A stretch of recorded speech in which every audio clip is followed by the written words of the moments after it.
एक राजा के शयन कक्ष में मंद विसर्पिणी नाम की जूं ने डेरा डाल रखा था।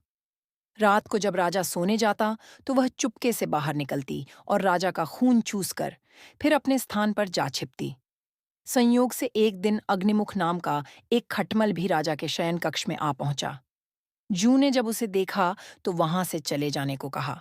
उसे अपने अधिकार क्षेत्र में किसी अन्य का दखल सहन नहीं था। लेकिन खटमल भी कम चतुर नहीं था। बोला, देखो, मेहमान से इस तरह बर्ताव नहीं किया जाता। आज रात मैं तुम्हारा मेहमान हूं।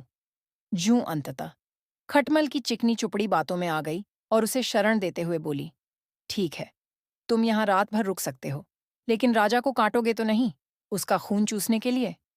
खटमल बोला, लेकिन मैं तुम्हारा मेहमान है, मुझे कुछ तो दोगी खाने लिए, और राजा के खून से बढ़िया भोजन और क्या हो सकता है। ठीक है, जूं बोली, तुम चुपचाप राजा का खून चूस लेना, उसे पीड़ा का एहसास नहीं होना चाहिए।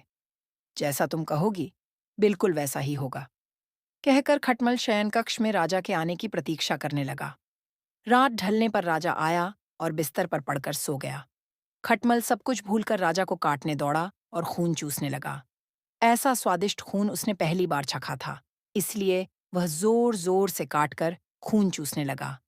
इससे राजा के शरीर में तेज खुजली होने लगी और उसकी नींद उचट गई। उसने क्रोध में भरकर अपने सेवकों से काटने वाले जीव को ढूंढकर मारने को कहा। यह सुनकर चतुर खटमल तो पलंग के पाए के नीचे छिप गया, लेकिन चादर के कोने पर बैठी जूं राजा के सेवकों की नजर में आ गई। उन्होंने उसे पकड़ा और मार डाला। शिक्षा: जांच परख कर के बाद ही अनजानों पर भरोसा करें।